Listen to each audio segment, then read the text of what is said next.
The governor of the island of Sulu deemed it necessary, with large amounts of public support, for a search and rescue center to be constructed to better protect against future accidents and disasters. The new facility, which provides services to the entire island when the need arose, would be located snugly in the protected cove north of Sudbury. And from this location, the center could provide assistance for land or sea-based emergencies. However, the construction of the facility itself took a long time. Thomas was rostered to take trainloads of stone from the quarry on his branch line to the site. Here the stone would be used to make the building strong and sturdy, able to endure bad weather. While the work was important, Thomas was a bit put out by it all. He knew Daisy would be handling the passengers exclusively, leaving Annie and Clara on the sheds alone. Don't worry, old boy. This is very important, and your branch line will have made it happen. I guess. But I hope I won't be doing this for too long.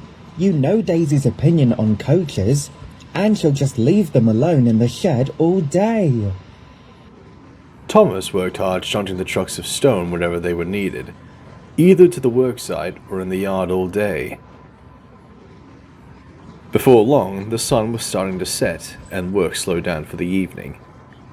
As Thomas coupled up to a train of empties for his return trip, he saw something in the shadows. It appeared to be a tunnel. Only the entrance was boarded up, and a bed of sleepers led to it. No rails and no points were present, though. That's strange. What's a tunnel doing here? I thought the Fat Controller said this site was new. He thought about it until he left for home. A couple days passed, and work was passing smoothly.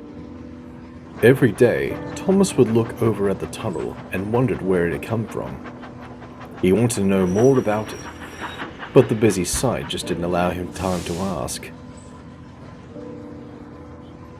It was evening, and Thomas was working extra hard as his driver promised him an evening passenger run if they finished early. The loads were heavy and the trucks were old. Thomas was red in the face from the strain, and he struggled to shunt the last of the trucks. As he cleared the points, there was a loud whoosh! Cinders and ashes! What happened? That was your safety valve. You're not going anywhere now. Oh, bother! That means I can't do that passenger run. Annie and Clarabelle will be so disappointed. Thomas's fireman dropped the fire, and the driver tucked him in for the night. They then caught a ride home from the yard manager. Thomas was all alone. The yard was quiet, and from the nearby Sudbury Bay, the waves lapped on the shore, relaxed Thomas. He yawned and started to close his eyes. He stared at the mysterious tunnel, which was slowly being swallowed by the light mist that was starting to appear.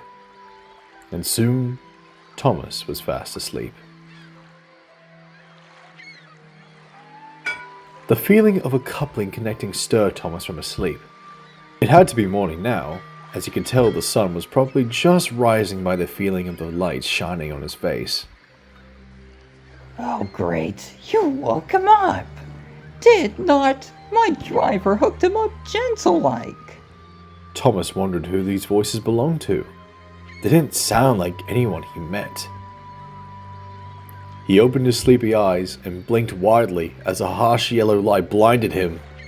He closed his eyes tightly. I meant your lamp, moron. Now you've gone and blinded him. Oops, sorry. Who's there? Who are you? Oh well, now he's awake. Oh, sorry there, mister. That was my clumsy twin's fault. I'm Bash. Sorry, forgotten I had that on. I'm Dash. Thomas waited a moment before he opened his eyes again. The bright yellow light was gone, and now he could start to see who these engines were. They were two small engines with wooden cabs and bare frames. Their funnels took the shape of large balloons on top of their smoke boxes, and the lamp, which had blinded Thomas out of his sleep, was just as massive. Their faces were nearly identical, with freckles and their eyes burned with an impish cheek. It was like looking at another Bill and Ben. What are you two? I've never seen engines like you before. Are you new? Oh, we've been here a while. But never mind about us. What are you doing out here? Thomas shivered. He wasn't sure what to say. These engines, he wasn't sure if they were actually as caring as they sound. The only other tank engine twins he'd met were Bill and Ben, and they were cheeky little engines. He had a feeling these twins might be the same. Oh, I burst my safety valve working. Are you taking me to the works? Oh, didn't they say? There's been an accident on the main line. The works is much too busy now. But we've come to help you. We have our own works that can get you fixed in a jiffy. Dash began to puff backwards. Smoke from his stack whooshed into the night air, a lot of sparks flying up into a metal mesh lid on top of their funnels. Whoa, you're heavier than you look. I'll help push, Dash. We'll move faster then. Before Thomas could say anything, Bash blew his whistle and began to head to the back of Thomas. Thomas saw something mounted on the rear of Bash. It was strange looking and had a big spool of cable mounted to it. Thomas had never seen engines that looked like this, with contraptions on their bunkers and a large balloon-shaped funnels. As soon as Bash coupled up, Thomas began to move faster. He moved towards the end of the yard, and the tunnel came into view. Then they turned and headed right for it. Thomas blinked in surprise. Wait. The tunnel. Just completed when we heard you were in trouble. We've been working on it in secret, and you're the first one to go through it. Aren't you lucky? Thomas could only watch as they entered the tunnel. From the glow of the lights from these two strange twin engines' lamps, he could see the brick of the tunnel end, not far into the tunnel mouth. Beyond it was bare rock and wooden posts propped at odd angles. Some creaked as they passed by, and the dirt and stones constantly rained down on them. Thomas felt very uneasy, as his journey seemed to be going on for longer than he had wished. How long is this tunnel? We're halfway now. Nearly home. Thomas gulped as he anxiously waited to get out of this suffocating space. It was like the walls of the tunnel were getting closer around him, and the chuffing of the twins was becoming deafening. He closed his eyes as he felt the hot soot ash from Dash's funnel hit the tunnel roof and get blown onto his face. He hated this and couldn't wait to get out. Soon he felt a cold breeze blow across his face, and the chuffing of the twins changed. Thomas opened his eyes to see himself surrounded by dark canyon walls that stretched over him and left only a narrow ribbon of the night sky. He felt like he was in a trench, and he wondered what it was. It wasn't long before he saw the canyon walls were actually gigantic trees. At least 100 feet tall with trunks bigger than Gordon was long. This didn't feel like Sodor anymore. Where are we? Our home on Misty Island. We live here. Thomas was stunned. He was on another island? But how? The tunnel. He'd been under the ocean? But that didn't make sense. Nothing was making sense.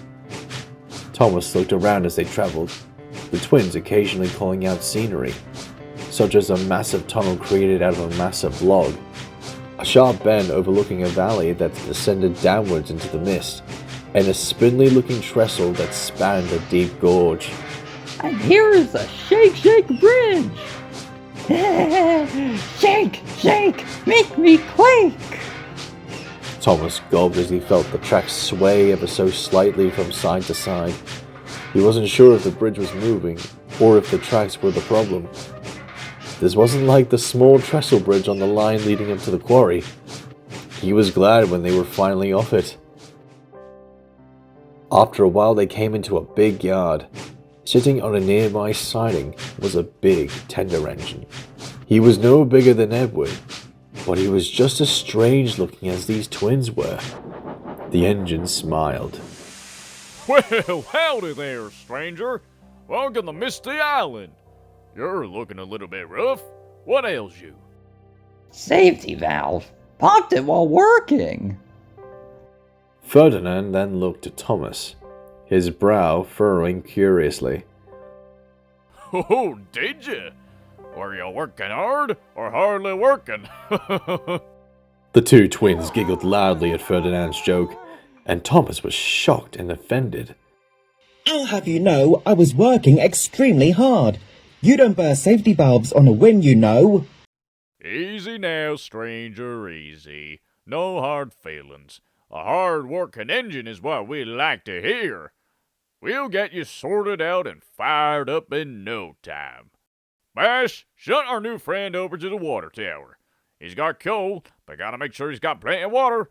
Dash, get yourself over to the shed and get one of them spare valves. Yes, Ferdinand? He began to pull Thomas back. Of course, Ferdinand. Thomas was surprised when he left. He hadn't noticed anyone on Couple Dash. He looked at Ferdinand as he pulled away. And you? Ferdinand said nothing as he looked back to Dash until the tank engine rounded the bend. I'm gonna go make sure the youngster gets the job done. That's right. As Thomas got a drink from the water tower, he looked around. In the pale moonlight, he saw buildings. They were built out of the logs, but they looked old, abandoned even. One building that might have been a signal box was missing half its roof. Bash slowly chopped up on his side on the other track, grinning his cheeky grin. So, what do you think of our island? This place, it's a little, Run down? Yeah, we used to have a lot of work to do, but then it stopped. but does anyone live here besides your crew? Oh, lots of people. Don't let the state of the buildings put you off. We just need to cut a few more logs up and they'll be as good as new. You cut logs? Is that what that machine is on your back? Bash laughed. You're funny. You can't cut logs with a winch. Use that for hauling things up to the track, just like how we did back in the States. That's right. The strange tender engine chuffed out of the darkness and stopped in front of him, followed by Bash, who joined him on the third track. We're the logging locos. Don't they have them on your island? We have a lumber company, but they use tractors. Now that's just silly. Tractors ain't good on steep hills. They just fall over. Nope. Steam donkeys and engines like us get the job done right. Thomas blinked. What was a steam donkey? He was about to ask when he suddenly felt boots in his cab move around. Something on the boots was scraping along his cab floor and it felt painful. Ouch! Hey! What? Ouch! Looks like someone forgot to take off his climbing cleats. Ugh, I told him to take them things off. Thomas couldn't speak. The scraping in his cab was unbearable. He felt his safety valve being taken off while he wrenched roughly. Soon it was off and a new one was being put in. It felt cold and unfamiliar. It should fit. You're bigger than us, so we got you one of Ferdinand's spares. It should work, being you're such a big, strong tank engine. Despite their kind words, Thomas couldn't help but feel something was off about this. He was being repaired, but it was on a strange island, at night, by three strange-looking engines he had only just met. And they seemed very keen on helping. Almost too keen. Well, only one way to find out if the repair was successful. Fire 'em up. That's right. Thomas felt the scraping in his cab moving around and a fire being lit in his firebox. As the warmth spread through his boiler, he felt the pressure rising as it began to make steam. Despite his warmth, he felt a chill in his boiler that refused to leave. The scraping boots soon left his cab, much to Thomas's relief. How do you feel, friend? Feeling better? Ready to work again? I think so. That's perfect. Perfect? For what? The three engines said nothing for a moment, as their grins lost all joy and began more devious. Their eyes narrowed. Dread began to well up in Thomas's boiler. The looks they were giving were empty and hungry. We've been looking for a new boiler for old Wheezy for years. Yours will do nicely, right, Ferdinand? That's right. Suddenly, Thomas saw movement by the buildings. From the shadows emerged people. Or Thomas thought they were people. They were inky shapes that looked as if they were part of the darkness itself, with glowing yellow eyes. In their hands they carried axes and massive saws. As he looked, more of these figures began to emerge from behind the trees and bushes as if they were lying in wait. Ferdinand glanced at Bash, and then Dash. Boys, hold our new friend still. Don't want to risk ruining his boiler when they cut it out. Yes, Ferdinand. The twins sang in unison, their eyes never leaving Thomas. They quickly began to approach him. Thomas's fear snapped, and he forced his regulator open. His reverser was already set, so he reversed as fast as he could. He cleared the points just as the two strange tank engines reached where he had been sitting. They crashed into each other but remained on the tracks. Ferdinand's face snapped into one of anger. You idiots! Get him! Thomas didn't stop as he raced back into the forest, the shadowy shapes of the humans and engines vanishing behind the trees. As he raced back, he saw the flashing yellow eyes of the more human-like shapes emerging from the darkness by the tracks, saws and axes in hand.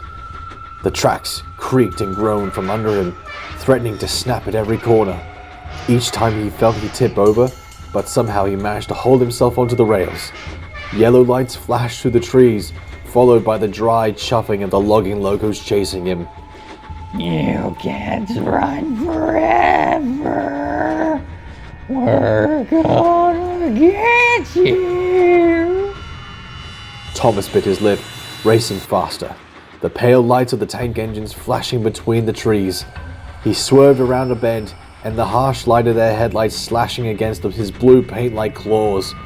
Every flash made Thomas gasp as he felt he was being spotted no matter where he went. Come back, stranger! You'll love it here with us! We only just got acquainted! Don't go running off into the forest all alone now! It's dangerous at night! Thomas swerved left, then right, and then vanished back into the tunnel, his smoke billowing down around him, creating a wall of haziness. It didn't last long. Soon it began to get lighter, and then the faint chuffing in front of him began to grow louder. The logging locos were now in the tunnel with him. Now that's not nice. Running away down our tunnel at night. You're going to wreck. That won't be good. It was the twins. Their voices echoed distantly, but they were steadily getting louder. Go away! Gonna wreck, crash and smash. Running away from your new friends? Now that ain't right! Thomas just closed his eyes. He didn't dare open them. His axles ached. His pistons felt like they were ready to burst, but he did not dare slow down. Then, suddenly, he felt a billow of cold air, and the sooty cloud of his own smoke left his face. Opening his eyes, he found himself back on Sodor. The tunnel clouded with smoke, the pale glow coming closer. Before Thomas could think of what to do, he felt his buffers smashed into something. His wheels left the rails. He tipped onto his side, his wheels crunching through the ballast and the remains of the trucks he ran into. A wave of coal clattered onto his roof and boiler, cracking him in the smoke box. Everything went black. The last thing Thomas saw was the emerging of a headlamp from the tunnel. which was filled with hundreds of little yellow lights.